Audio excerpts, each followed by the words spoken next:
أعوذ بالله السميع العليم من الشيطان الرجيم من همزه ونفخه ونفسه بسم الله الرحمن الرحيم قد أفلح من تزكى وذكر اسم ربه فصلى بل تؤثرون الحياة الدنيا والآخرة خير وأبقى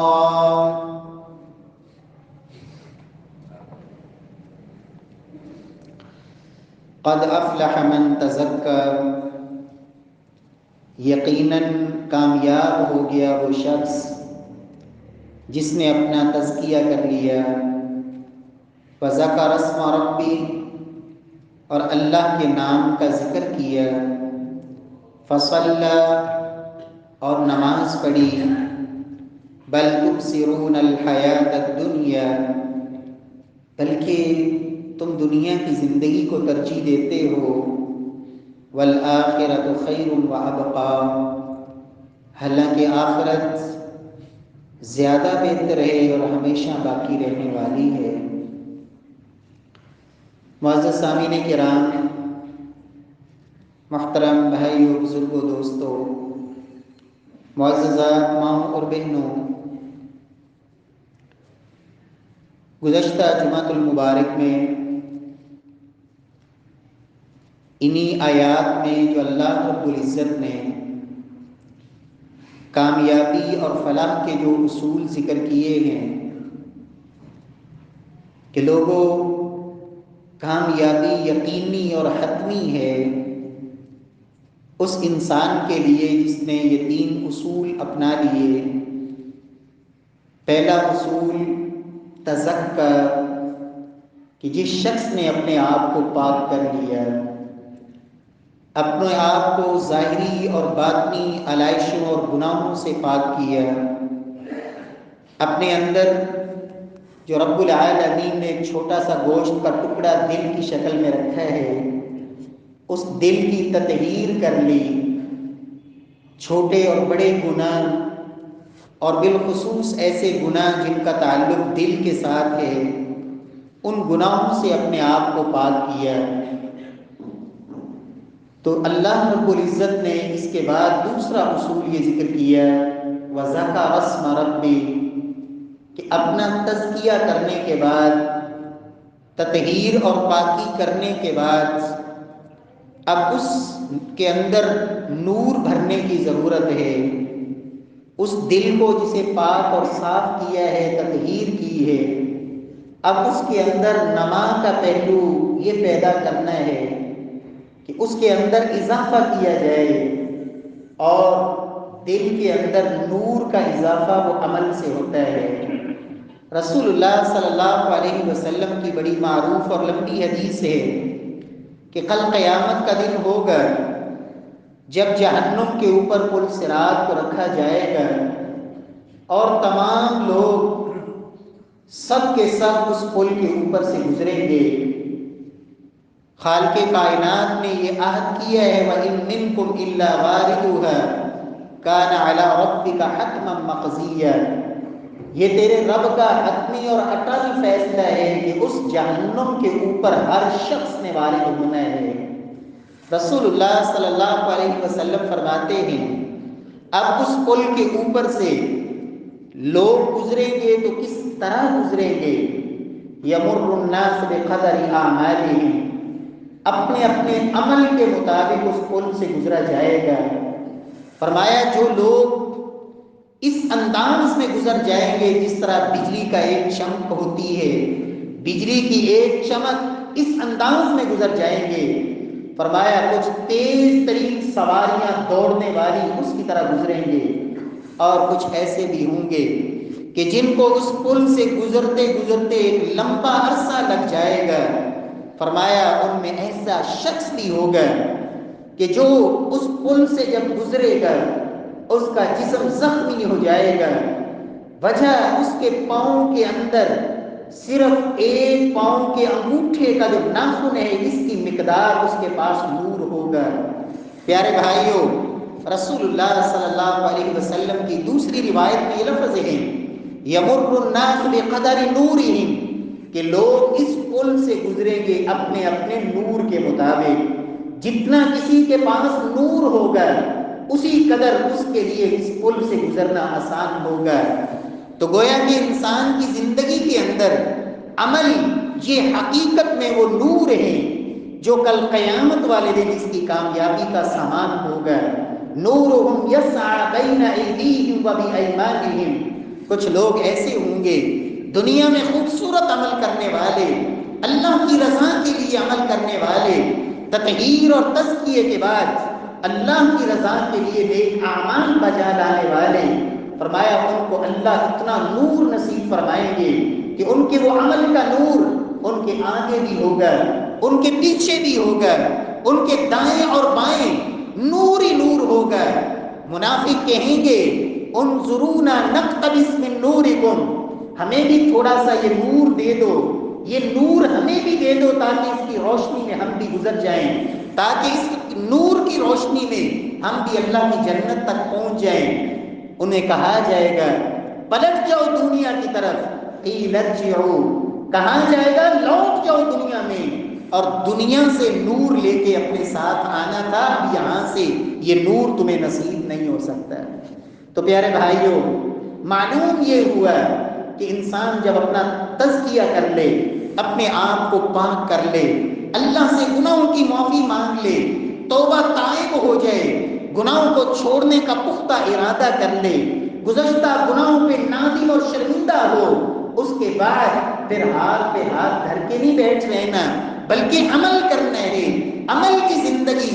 رب العالمین نے قرآن حکیم میں فرمایا لِيَبْلُوَكُمْ أَيُّكُمْ أَحْسَنُ عَمَلًا، پروردگار یہ دیکھنا چاہتے ہیں کہ اس دنیا کی زندگی میں جو دار العمل ہے اور آخرت دار الجزا ہے، یہاں کون ہے جو خوبصورت عمل کر کے آتا ہے، بہترین عمل کر کے آتا ہے اللہ کی رضا کے لیے، اللہ کو راضی کرنے کے لیے، اور محمد مصطفیٰ صلی اللہ علیہ وسلم کے طریقے کے مطابق عمل کر کے خوبصورت اعمال لے کے رب کی بارگاہ میں کون پیش ہوتا ہے۔ تو ان اعمال میں سے سب سے عظیم عمل جو یہاں فلاح اور کامیابی کے اصولوں میں رب العالمین نے ذکر کیا ہے کہ لوگوں من تزکا، اگر کامیابی چاہتے ہو تو اپنی تطہیر اور تزکیہ کے بعد وذکر اسم ربہ، اپنے رب کے نام کا پھر ذکر کرنا ہے، اللہ کے نام کو بلند کرنا ہے، اللہ کے نام کا تذکرہ۔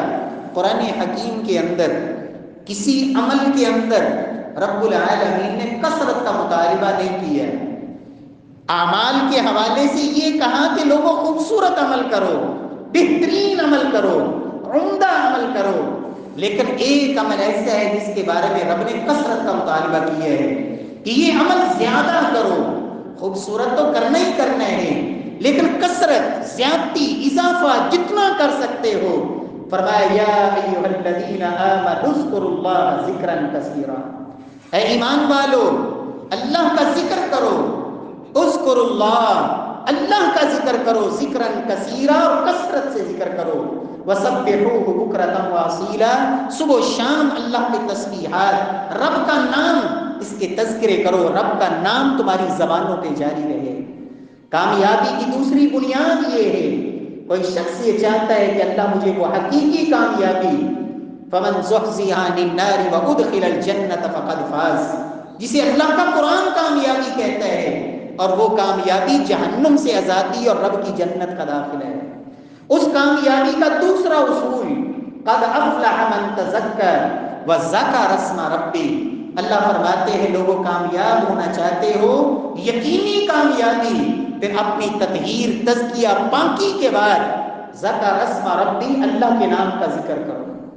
رسول اللہ صلی اللہ علیہ وسلم کتنا وہ ذکر کرتے ہیں۔ سیدہ عائشہ صدیقہ رضی اللہ تعالی عنہ فرماتی ہیں کان رسول اللہ صلی اللہ علیہ وسلم یذکر اللہ فی کل احیان، رسول اللہ صلی اللہ علیہ وسلم کی زندگی کا کوئی لمحہ ایسا نہیں ہوتا تھا جب آپ اللہ کا ذکر نہ کرتے۔ فی کل احیان، ہر وقت، ہر لمحے، ہر موقع پر رسول اللہ صلی اللہ علیہ وسلم رب العالمین کا ذکر فرمایا کرتے، لیٹے بھی، چلتے پھرتے بھی، ہر وقت اللہ کا تذکرہ، رب کا ذکر اپنی زبان پہ، اور اللہ کا قرآن اپنے خاص بندوں کے بارے میں اعلان یہی کرتا ہے، الذین یذکرون اللہ قیاما وقعودا وعلی جنوبہم، کہ جو اللہ کے بندے ہیں وہ چلتے بھی، پھرتے بھی، کھڑے بھی، بیٹھے بھی، وعلی جنوبہم، اور اپنے پہلوؤں کے بل لیٹے، اپنے کروٹوں کے بل لیٹے، اپنے بستروں پر بھی وہ رب العالمین کو بھلاتے نہیں، وہ اللہ کو یاد رکھتے ہیں، اللہ کا ذکر کرتے ہیں۔ ایک صحابی اللہ کے رسول صلی اللہ علیہ وسلم کے پاس آئے، یا رسول اللہ صلی اللہ علیہ وسلم ان شرائع الاسلام قد کثرت علیہ، یا رسول اللہ صلی اللہ علیہ وسلم کی اسلام کے احکامات بہت زیادہ ہیں، مجھے کوئی ایک عمل بتائیں کہ میں اس عمل کو تھام لوں اور اسی کے مطابق اپنی زندگی گزاروں، اللہ مجھے کامیابی دے دے۔ فرمایا لا یزال لسانک رطبا من ذکر اللہ، میرے صحابی ہر وقت تمہاری زبان اللہ کے ذکر سے تر رہنی چاہیے۔ رب العالمین توفیق نصیب فرمائے۔ سلف کتنے فکر مند ہوا کرتے تھے۔ امام ابو الحسن عبد الرحمن الداودی رحمہ اللہ وقت کے امام تھے، اللہ نے عزتیں دی ان لوگوں کو، ان کو اللہ نے بلندیاں دی، وجہ یہ تھی کہ ان کا اللہ کے ساتھ ایک تعلق تھا۔ حجام کے پاس جاتے دکان پر بال پٹوانے کے لیے، تو حتیٰ کہ جب لبیں اور مونچھیں کٹوانے کی باری آتی، اس وقت بھی اپنے ہونٹوں کی حرکت اور زبان کی حرکت نہ روکتے۔ حجام کہہ دیتا کہ حضرت یہ ہونٹوں کی حرکت کو روکیں تاکہ بال کاٹ سکوں، ایک جواب دیتے کل الزمان یسکن، یہ جو وقت تیزی سے گزر رہا ہے، اس گزرنے والے وقت سے کہو کچھ دیر یہ رک جائے، ٹھہر جائے، میں بھی اپنی زبان کو روک لیتا ہوں، اگر وقت نہیں روک سکتا تو اس کی زبان بھی اللہ کے ذکر سے روک نہیں سکتی۔ یہ فکر تھی، یہ طرف تھی۔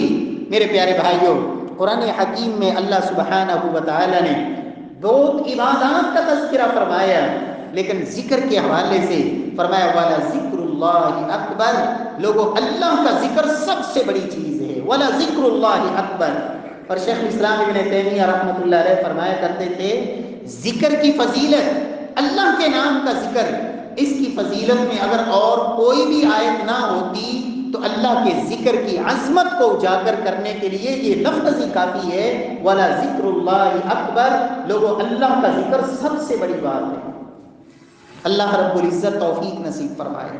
اور یہ جو دل ہے، رسول اللہ صلی اللہ علیہ وسلم کی تعلیمات سے یہ سمجھ آتی ہے کہ انسان کا یہ دل یہ ایک کیفیت میں نہیں رہتا۔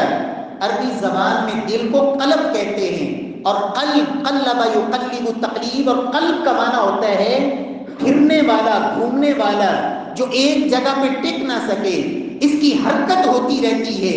اور وجہ بھی یہی ہے کہ انسان کی زندگی میں یہ دل ہمیشہ ایک کیفیت میں نہیں رہتا۔ اسی لیے اللہ کے رسول صلی اللہ علیہ وسلم اللہ سے اس دعا دل کے حوالے سے خاص طور پر یہ دعا کیا کرتے تھے، یا مقلب القلوب ثبت قلبی علی دینک، اے دلوں کو پھیرنے والی ذات، میرے دل کو دین پہ جمائے رکھنا، دین پہ ثابت قدمی سے نصیب فرمانا، اے دلوں کو پھیرنے والے، میرے دل کو اپنی اطاعت اور فرما برداری اور اپنی بندگی کی طرف پھیر دینا۔ شیخ الاسلام ابن تیمیہ رحمہ اللہ فرمایا کرتے تھے الذکر للقلب کالسمک فی الماء، کہ جو دل ہے اس کے لیے اللہ کا ذکر اتنی ہی اہمیت رکھتا ہے جس طرح مچھلی کے لیے پانی کی اہمیت ہوتی ہے۔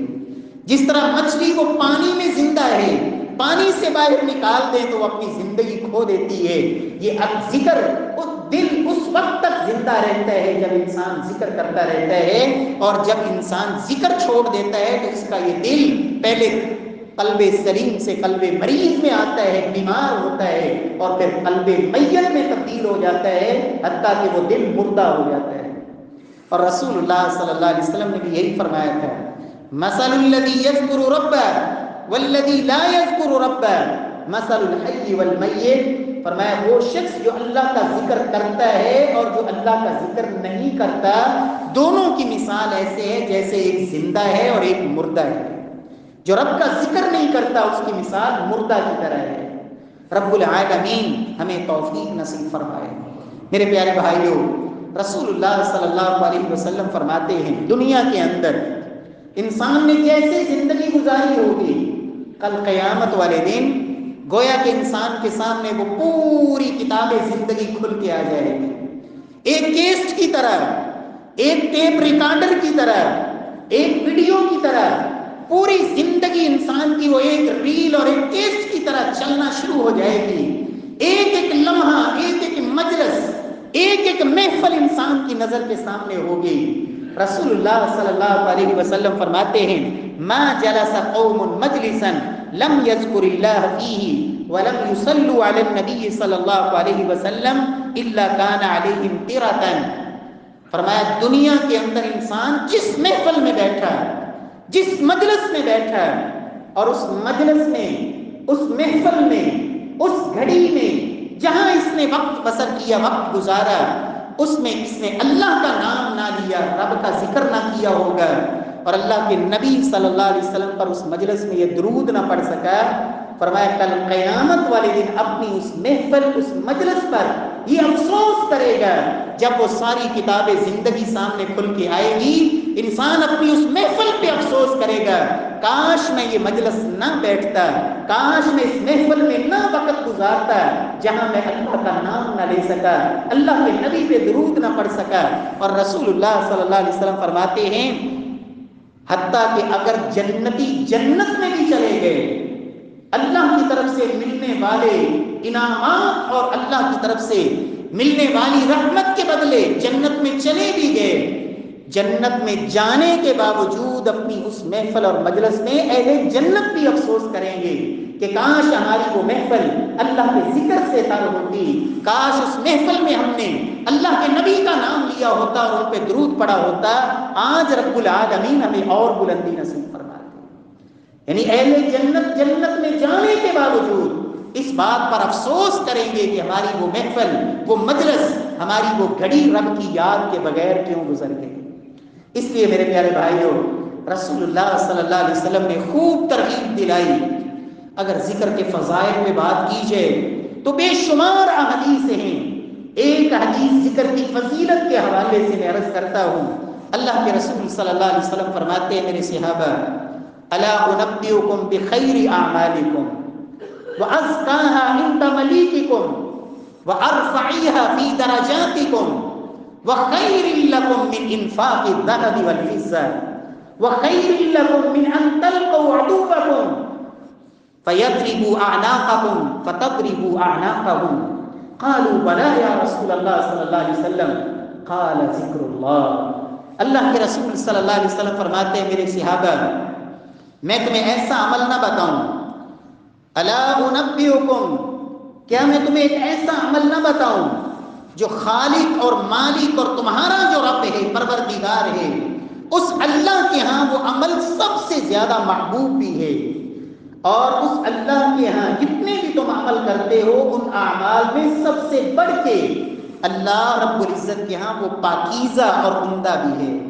اور فرمایا تم جتنے بھی عمل کرتے ہو ان اعمال میں اللہ کے ہاں سب سے زیادہ درجات کی بلندی کا سبب بھی وہ عمل ہے۔ اور چوتھے نمبر پہ فرمایا میرے صحابہ وہ عمل تمہارا اللہ کی راہ میں سونا اور چاندی خرچ کرنے سے بھی بڑا عمل ہے۔ پانچویں نمبر پہ فرمایا میرے صحابہ وہ عمل جو میں تمہیں بتانے لگا ہوں وہ عمل اس سے بھی بڑا عمل ہے کہ تمہاری دشمن سے ملاقات ہو، میدان جنگ سجا ہو، دشمن تمہاری گردنیں اڑائے اور تم ان کی گردنیں اڑاؤ، اس سے بھی افضل عمل اللہ کے ہاں۔ قالوا بلا یا رسول اللہ، صحابہ کہتے ہیں اللہ کے رسول ضرور بتائیے۔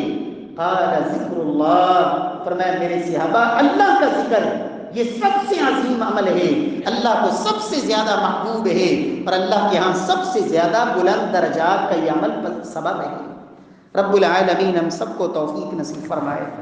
میرے پیارے بھائیوں، ذکر کے حوالے سے یہ تین باتیں بنیادی طور پر ذہن میں رکھیں۔ کہ ذکر اس وقت اس کے اندر یہ قوت آتی ہے، یہ طاقت اور پاور آتی ہے جب انسان اللہ رب العزت کا جب ذکر کرے، کوشش کرے کہ وہ طہارت کی حالت میں ہو، پاکی کی حالت میں ہو.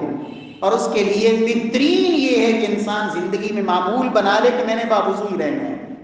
اس کے اور بڑے فوائد ہیں. جب بھی انسان کو حاجت ہوئی ہے، قضاء حاجت سے فارغ ہو اور وضو کر لے، ہر وقت باوضو رہے گا، بہت ساری انسان برائیوں سے انسان بچ جاتا ہے. اللہ رب العزت کی خاص نصرت اور مدد اس کے شامل حال ہوتی ہے. اور اللہ کے رسول صلی اللہ علیہ وسلم اس قدر اللہ کے ذکر کے لیے طہارت کا اہتمام فرمایا کرتے تھے. یہ الگ بات ہے کہ اللہ رب العزت کا ذکر اس کے لیے وضو فرض یا شرط نہیں ہے، لیکن افضل ضرور ہے، بہتر ضرور ہے، اولا اور اللہ کے ہاں پسندیدہ کیفیت یہ ہے کہ انسان طہارت کی حالت میں ہو. حتیٰ کہ محمد مصطفیٰ صلی اللہ علیہ وسلم نے تو اس حد تک اہتمام کیا کہ آپ قضاء حاجت سے فارغ ہوئے، ایک صحابی نے سلام کہہ دیا اور آپ نے ابھی وضو نہیں کیا تھا، آپ نے جلدی سے دیوار پہ ہاتھ مارا، تیمم کیا اور اسے سلام کا جواب دیا اور فرمایا میں پسند نہیں کرتا کہ میں اللہ کا ذکر کروں اور میں طہارت کی حالت میں نہ ہوں.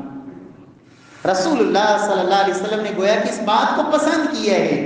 کوشش کریں، ذکر کرنا ہے، اللہ کا ذکر ہر وقت کرنا ہے تو انسان کوشش کرے کہ اپنے آپ کو پاک رکھے، طہارت باوضو رہے. اور سیدنا بلال حبشی رضی اللہ تعالی عنہ کی عظمت کہ جنت میں اللہ کے نبی نے فرمایا تھا بلال میں نے اپنے آگے آگے تمہارے قدموں کی آہٹ سنی. تو بلال حبشی رضی اللہ عنہ نے جو عمل پیش کیا تھا، یا رسول اللہ جب بھی وضو ٹوٹتا ہے میں وضو کر لیتا ہوں، اور جب وضو کرتا ہوں تو سمجھتا ہوں کہ میرے اوپر رب کا حق ہے کہ میں 2 رکعت نماز تو پڑھ لوں. اللہ کے رسول نے فرمایا تھا بلال تمہارا یہی عمل ہے جس وجہ سے اللہ نے تمہیں یہ عظمت اور یہ سعادت بخشی. اللہ رب العزت توفیق نصیب فرمائے. دوسری چیز کہ ذکر اس کے لیے کوشش کریں کہ جو ذکر زبان سے کر رہے ہیں اس کا معنی بھی آپ کو آتا ہو، اس کے ترجمے پہ غور کریں، اس کے معنی کو سمجھیں کہ میں جو کلمہ زبان سے ادا کر رہا ہوں یہ کلمہ کتنی عظمت والا ہے، اس کا معنی کیا ہے، اس کا مفہوم کیا ہے. اور اس کے لیے باقاعدہ اذکار کا ترجمہ پڑھیں، سیکھیں، باقاعدہ ان علم سے تعلق جوڑیں تاکہ وہ آپ کو معنی سمجھائیں، مفہوم سمجھائیں، اللہ کے ذکر کا مطلب کیا ہے. پیارے بھائیو ذکر سمجھ کے جب کریں گے پھر انسان کی زندگی کے اوپر اس کا واقعی اثر نظر آئے گا. اور تیسری چیز کہ جب اللہ رب العزت کا ذکر کرنا ہے تو کوشش کریں کہ اذکار جو مسنون ہیں، نبوی اذکار ہیں، اللہ نے قرآن میں ذکر کیے ہیں، ان اذکار کو معمول بنائیں.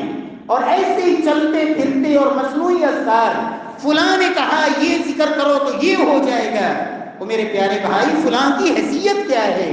ذکر وہ کریں جو محمد مصطفیٰ صلی اللہ علیہ وسلم نے اپنے صحابہ کو سکھائے، جو اللہ کے نبی صلی اللہ علیہ وسلم، جو اللہ رب العزت کی سب سے بڑھ کے عبادت کرنے والے، اللہ رب العزت کا سب سے زیادہ قرب رکھنے والے اور رب العالمین کو سب سے زیادہ جاننے والے اللہ کے نبی نے جو تعلیم دی ہے وہ اذکار اپنائیں. اور وہ ذکر کرنے کے لیے طریقہ بھی مصنوعی نہیں، بناوٹی نہیں، من گھڑت نہیں، مرضی کا طریقہ نہیں، بلکہ ذکر کا طریقہ بھی وہ اختیار کریں جو محمد مصطفیٰ نے صحابہ کرام کو سکھایا صلی اللہ علیہ وسلم. رب العالمین توفیق نصیب فرمائے. میرے پیارے بھائیوں، اور چوتھی بات یہ بھی ساتھ شامل کر لیں کہ ذکر خلوت میں، تنہائی میں، اکیلے ہوں. رسول اللہ صلی اللہ علیہ وسلم فرماتے ہیں رب العالمین جن لوگوں کو اپنے عرش کا سایہ نصیب فرمائیں گے ان میں ایک خوش نصیب وہ بھی ہوگا ذکر اللہ خالیا ففاضت عینا، خلوت میں، تنہائی میں اللہ کا ذکر کیا اور آنکھ سے آنسو بہہ پڑے. رب کی محبت میں، اللہ کے خوف و ڈر میں، اللہ کا ذکر زبان پہ اور آنکھ سے آنسو جاری. خلوت اور تنہائی میں رب العالمین اپنے عرش عظیم کا اللہ سایہ نصیب فرمائے. اور خلوت میں ذکر اسی وقت نصیب ہوگا جب اندر پاک ہوگا. جب پہلا اصول قد افلح من تزکا، یقیناً کامیاب ہو گیا وہ انسان جس نے اپنے آپ کو پاک کر لیا، اپنا تزکیہ کر لیا، اپنی تطہیر کر لی، وذکر اسم ربی، پھر اللہ کے نام کا اس نے ذکر کیا۔ اللہ رب العزت توفیق نصیب فرمائے۔ میرے پیارے بھائیوں، ذکر کے لیے لوگوں نے مختلف انداز اختیار کیے۔ کوئی کہتا ہے کہ صرف لفظ اللہ کا آپ ذکر کریں، اللہ اللہ اللہ۔ میرے پیارے بھائیوں، رب کعبہ کی قسم، کتب حدیث آپ ذخیرہ حدیث کو کھنگال مارے، محمد مصطفیٰ صلی اللہ علیہ وسلم نے صرف لفظ اللہ کا ذکر رسول اللہ صلی اللہ علیہ وسلم نے نہ کیا ہے، نہ صحابہ کرام کو یہ کرنے کا کہا ہے۔ صرف لفظ اللہ، کچھ اس سے بھی آگے بڑھتے ہیں، کہتے ہیں کہ نہیں، صرف آپ لفظ اللہ نہیں بلکہ آپ ہو کا ذکر کریں، ہو۔ یہ کیا ہے؟ کس نے یہ طریقہ سکھایا؟ اللہ کے قرآن کی کس آیت میں ہے؟ محمد مصطفیٰ صلی اللہ علیہ وسلم کی کس حدیث میں ہے؟ کچھ کہتے ہیں کہ آپ حق ہو کا ذکر کریں، حق ہو۔ نعوذ باللہ من ذالک، کس طرف لگا دیا لوگوں کو؟ وہ عمل جس سے بڑا عمل ہے ہی کوئی نہیں۔ وَلَذِكْرُ اللَّهِ أَكْبَرُ، اللہ کا ذکر سب سے بڑی چیز، اور شیطان کے لیے یہ اتنا خطرناک ہے۔ امام ابن قیم رحمۃ اللہ علیہ فرماتے ہیں، اور اللہ کے رسول کی تعلیمات بھی یہ سمجھ آتی ہے کہ شیطان انسان سے اتنا دور بھاگتا ہے جس قدر یہ اللہ کا ذکر کرتا ہے، اور یہ ذکر شیطان کے اوپر کوڑوں کی طرح برستا ہے۔ لیکن شیطان نے قوم کو اس طرف لگا دیا کہ وہی ذکر جو میرے اوپر کوڑوں کی طرح برسنا تھا، اس میں طریقہ یہ اختیار کرو تاکہ وہ بدعت بنے، اور کل قیامت والے دن یہ تمہارے اوپر ہی کوڑے بن کے برسے۔ رب العالمین ایسی گمراہیوں سے اللہ محفوظ فرمائے۔ کچھ کہتے ہیں کہ لا الہ الا اللہ کا ذکر نہ کریں، بلکہ پہلے کریں لا الہ، کہ 6 مہینے سال لا الہ کا ذکر کریں، اگلے 6 مہینے یا سال پھر الا اللہ کا ذکر کریں۔ نہ لا الہ کا پورا معنی، نہ الا اللہ کا پورا معنی، وہ بھی بے معنی اور یہ بھی بے معنی۔ رسول اللہ صلی اللہ علیہ وسلم کی تعلیم کیا ہے؟ افضل الذکر لا الہ الا اللہ۔ لوگوں، تمہاری زبان سے جو بھی ذکر نکلتا ہے اس میں سب سے افضل ترین ذکر وہ لا الہ الا اللہ کا ذکر ہے، افضل الذکر۔ اور حتیٰ کہ اس بات پہ شارحین اور محدثین نے باقاعدہ بحث کی کہ اللہ کے قرآن کے بعد اگر سب سے افضل ترین کوئی کلمہ ہے، کوئی ذکر ہے، تو وہ لا الہ الا اللہ کا ذکر ہے۔ اس سے افضل ذکر کوئی نہیں، اس لیے کہ اللہ کے رسول نے بھی فرما دیا افضل الذکر لا الہ الا اللہ۔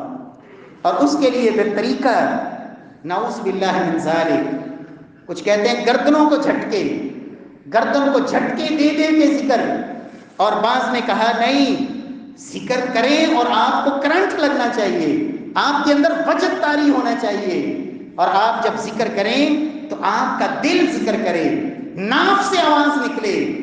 پیارے بھائیوں، یہ طریقے کہاں لکھے ہیں؟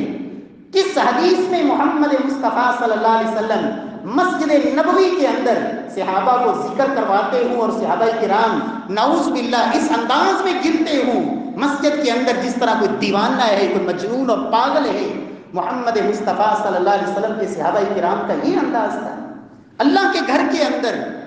پیارے بھائیو، رب کعبہ کی قسم، کسی سے کوئی دشمنی نہیں، کوئی عداوت نہیں، تڑپ یہ ہے کہ ہمارا وہ عمل اللہ کی رضا کے لیے جو کرنا ہے کہیں ایسا نہ ہو زندگی بھر کرتے رہیں اور کل قیامت والے دن عاملۃ ناصبہ، تھکے ہوئے ہارے ہوئے عمل کر کر کے، اور رب کے ہاں اس کی بکت ہی کوئی نہیں، اللہ کے ہاں اس کی قدر ہی کوئی نہیں۔ من احدث فی امرنا ھذا ما لیس منہ فہو رد، اس لیے کہ محمد مصطفیٰ صلی اللہ علیہ وسلم نے فرما دیا، جس نے بھی اس دین کے اندر کوئی بھی ایسا طریقہ، کوئی بھی ایسا عمل اختیار کیا جس پہ میں محمد کی مہر نہیں صلی اللہ علیہ وسلم، میرا طریقہ موجود نہیں، فہو رد، وہ جتنا بھی بڑا عمل اور خوبصورت کیوں نہ ہو وہ اللہ کی بارگاہ میں مقبول نہیں بلکہ وہ مردود ہے۔ رب العالمین محفوظ فرمائے۔ میرے پیارے بھائیوں، سب سے بہترین ذکر لا الہ الا اللہ، اللہ اکبر، الحمدللہ، سبحان اللہ، یہ 4 کلمات پہلے نمبر پر آپ ان کو کثرت سے جتنی اللہ توفیق دے یہ کلمات آپ پڑھتے رہیں، اکٹھے پڑھیں، ایک ایک کر کے پڑھیں، جتنی اللہ توفیق دے۔ اس لیے کہ اللہ کے رسول صلی اللہ علیہ وسلم فرماتے ہیں لوگوں اللہ کے ہاں پسندیدہ کلمات جو بھی انسانوں نے بولے اور فرشتوں نے بولے ان میں اللہ کے ہاں چنیدہ ترین کلمے یہ چار ہیں۔ اور فرمایا لوگوں جس پر بھی سورج طلوع ہوتا ہے پوری روئے زمین پہ اگر سب سے افضل کلمے ہیں تو یہ چار کلمے ہیں۔ اور تیسری روایت میں رسول اللہ صلی اللہ علیہ وسلم فرماتے ہیں لوگوں جس شخص نے یہ کلمہ پڑھ لیا لا الہ الا اللہ وحدہ لا شریک لہ لہ الملک ولہ الحمد وہو علی کل شیء قدیر، ایک دفعہ پڑھا اللہ 4 غلام آزاد کرنے کے برابر اجر و ثواب عطا فرمائیں گے۔ اور صحیح بخاری کی روایت جو انسان یہ کلمہ 100 دفعہ پڑھ لے فرمایا اللہ 100 گناہ معاف فرما دیتے ہیں، 100 درجے بلند فرماتے ہیں۔ فرمایا اور سیدنا اسماعیل علیہ السلام کی اولاد سے 10 غلام آزاد کرنے کے برابر اللہ اجر و ثواب عطا فرماتے ہیں۔ فرمایا اس دن جس دن یہ کلمہ پڑھ لیا سارا دن انسان شیطان مردود کے شر سے اللہ کی پناہ میں رہتا ہے جس دن اس نے یہ کلمہ پڑھ لیا 100 دفعہ۔ اور فرمایا اس دن اس سے افضل عمل کر کے آنے والا اللہ کی بارگاہ میں کوئی نہیں ہوتا سوائے اس انسان کے جس نے یہ کلمہ اس سے بھی زیادہ دفعہ پڑھا۔ لا الہ الا اللہ وحدہ لا شریک لہ لہ الملک ولہ الحمد وہو علی کل شیء قدیر۔ معنی پہ غور کریں، اے اللہ تیرے علاوہ کوئی مشکل کشا نہیں، کوئی بگڑی بنانے والا، کوئی حاجت روا، کوئی اولاد دینے والا، کوئی رزق دینے والا اللہ تیرے علاوہ کوئی نہیں۔ الا اللہ یا اللہ سب کچھ میرا تیرے لیے، میری ریاضت، عبادت، میری نظر، نیاز، رکوع، سجود، قیام، یا اللہ میری ساری عبادتیں صرف تیرے ایک اللہ کے لیے۔ وحدہ لا شریک لہ تیرا کوئی شریک نہیں، لہ الملک ولہ الحمد یا اللہ بادشاہیں بھی حقیقت میں تیری ہیں اور تعریفیں بھی حقیقت میں تیری ہیں، اس لیے کہ پوری کائنات پہ قدرتیں بھی یا اللہ تیری ہیں۔ اللہ توفیق نصیب فرمائے۔ دوسرے نمبر پر آپ جس ذکر کو اپنی زندگی کا حصہ بنائیں سبحان اللہ و بحمدہ، سبحان اللہ و بحمدہ، لوگوں یہ وہ کلمہ ہے کائنات کا ذرہ ذرہ وَإِن مِّن شَيْءٍ إِلَّا يُسَبِّحُ بِحَمْدِهِ، اللہ کا قرآن کہتا ہے زمین اور آسمان کے اندر جو کچھ بھی ہے پوری کی پوری کائنات اور 14 کے 14 طبق اگر کوئی ان کی عبادت ہے، ان کی ریاضت اور نماز ہے تو وہ اللہ رب العزت کی تسبیح ہے۔ کائنات کا ذرہ ذرہ رب کی تسبیح بیان کرتا ہے اور یہ کلمہ اتنا عظیم ہے۔ رسول اللہ صلی اللہ علیہ وسلم فرماتے ہیں لوگوں 2 کلمے اللہ کو سب سے زیادہ محبوب ہیں، کل قیامت والے دن میزان کے اندر سب سے زیادہ ترازو پلڑے کے اندر وزن ان کا ہوگا، زبان پہ بڑے ہلکے ہیں، اللہ کو بڑے محبوب ہیں۔ سبحان اللہ و بحمدہ سبحان اللہ العظیم۔ اور دوسری روایت میں اللہ کے رسول فرماتے ہیں یہ بھی صحیح بخاری کی حدیث، فرمایا جو بندہ 100 دفعہ کہہ لیتا ہے سبحان اللہ و بحمدہ سمندر کی جھاگ کے برابر بھی گناہ ہوں تو اللہ سارے معاف فرما دیتے ہیں۔ سبحان اللہ و بحمدہ یہ وہ کلمہ ہے۔ صحیح الترغیب کی روایت جناب نوح علیہ السلام نے اپنے بیٹے کو دنیا سے جاتے ہی وصیت کی تھی میرے بیٹے سبحان اللہ و بحمدہ کہا کرنا۔ اللہ کے رسول فرماتے ہیں جناب نوح نے اپنے بیٹے کو یہ وصیت کی اور یہ وہ کلمہ ہے وَبِهَا يُرْزَقُ الْخَلْقُ، پوری کائنات کو اگر رزق ملتا ہے تو اس کلمے کی بدولت سبحان اللہ و بحمدہ۔ چاہتے ہیں کہ اللہ رزق میں برکت ڈال دے، زبان پہ کثرت سے سبحان اللہ و بحمدہ کا کلمہ اس کو زبان سے ادا کرتے رہیں، پھر دیکھیں اللہ رزق میں کیسے برکتیں ڈالتے ہیں۔ رسول اللہ صلی اللہ علیہ وسلم فرماتے ہیں لوگوں یہ جو کلمہ ہے سبحان اللہ و بحمدہ، تیسری حدیث اس حوالے سے فرمایا جو شخص اس کی ہمت نہیں پڑتی رات کو تہجد کے لیے اٹھنے کی، جو شخص مال خرچ کرنے کی طاقت نہیں رکھتا، ہمت نہیں پڑتی کہ اللہ کی راہ میں دے سکے، فرمایا وہ شخص جو ڈرتا ہے کہ میں دشمن کے سامنے جا کے میدان جہاد میں کھڑا کیسے ہوں گا، فرمایا ان 3 عملوں کی اگر وہ طاقت نہیں رکھتا، تہجد نہیں پڑھ سکتا، مال نہیں دے سکتا اور دشمن کا مقابلہ نہیں کر سکتا، فرمایا وہ کثرت سے سبحان اللہ و بحمدی کہتا رہے، اللہ اس کلمے کی بدولت اس کی ان تینوں اعمال کی جو کمی ہے اللہ اس کو پورا فرما دے گا۔ اور فرمایا لوگوں یہ کلمہ اللہ کے ہاں سونے کا پہاڑ رب کی راہ میں خرچ کرنے سے افضل کلمہ ہے۔ یہ اللہ کے رسول کا فرمان ہے۔ اللہ رب العزت توفیق نصیب فرمائے۔ اور میرے پیارے بھائیوں، تیسرا کلمہ جس کا ذکر کیا کریں، سبحان اللہ اکبر کبیرہ والحمد للہ کثیرہ وسبحان اللہ بکرۃ واصیلا۔ یہ مسنون کلمات، اور یہ وہ کلمہ ہے جب ایک صحابی نے کہا، اللہ کے رسول صلی اللہ علیہ وسلم نے فرمایا میرے صحابی یہ کلمہ مجھے بھی بڑا پسند ہے اور اللہ کو بھی بڑا پسند ہے۔ فرمایا میرے صحابی جب تو نے یہ کلمہ زبان سے نکالا، اللہ نے آسمان کے آٹھوں دروازے اس کلمے کے لیے اللہ نے کھول دیے۔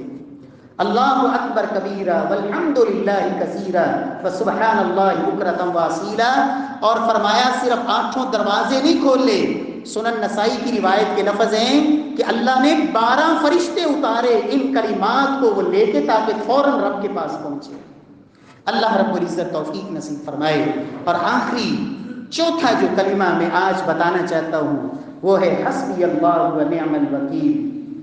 یہ کلمہ آپ کثرت سے پڑھیں، میرے لیے اللہ کافی ہے۔ حسبی اللہ یا حسبنا اللہ، ہم سب کے لیے اللہ کافی ہے۔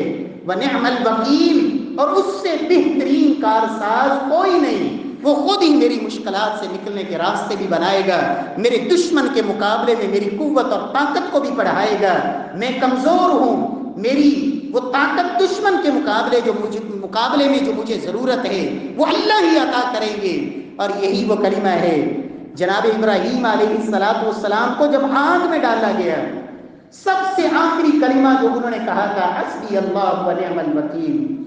حسبی اللہ و نعم الوکیل یہ کہا تو رب نے دشمن، حکومت وقت دشمن ہے، حاکم وقت دشمن ہے، پورا خاندان دشمن ہے، سگا باپ تک دشمن ہے، اور رب نے اپنے خلیل کی حفاظتیں کی۔ حسبی اللہ و نعم الوکیل، میرے لیے اللہ کافی ہے، مجھے کسی کی کوئی ضرورت نہیں، وہ اللہ سب کچھ انتظام کرنے والا ہے۔ اور رسول اللہ صلی اللہ علیہ وسلم، آپ نے اور آپ کے صحابہ نے بھی یہ کلمہ اس وقت کہا تھا جب مدینے کا گھیرا کیا جا چکا ہے۔ غزوہ احزاب کے موقع پہ منافق کہہ رہے تھے کہ ڈر جاؤ، اتنے لوگ آگے مقابلہ کیسے ہوگا؟ قالوا حسبنا اللہ و نعم الوکیل، ہمیں کسی سے گھبرانے اور ڈرنے کی کوئی ضرورت نہیں، ہمارے لیے اللہ کافی ہے۔ اور فرمایا پھر اللہ رب العزت نے اس کی بدولت اللہ رب العزت نے مدد فرمائی، اور فانقلبوا بنعمت من اللہ و فضل، اللہ کے فضل اور کرم سے وہ سارے شکست خوردہ ہو کے بھاگ نکلے۔ رب العالمین ہم سب کو توفیق نصیب فرمائے۔ میرے پیارے بھائیوں، ذکر کریں، کثرت سے اللہ کا ذکر کریں، اور یہ کامیابی کا دوسرا اصول ہے۔ قد افلح من تزکا وذکر اسم ربہ، کامیاب ہو گیا وہ انسان جس نے اپنا تزکیہ کر لیا، تطہیر، اپنے آپ کو پاک کر لیا، اور پھر اللہ کے ذکر کا، اللہ کے نام کا وہ ذکر کرتا رہا۔ اللہ رب العزت توفیق بخشے۔ واقول قولی ھذا وآخر دعوانا الحمد للہ رب العالمین۔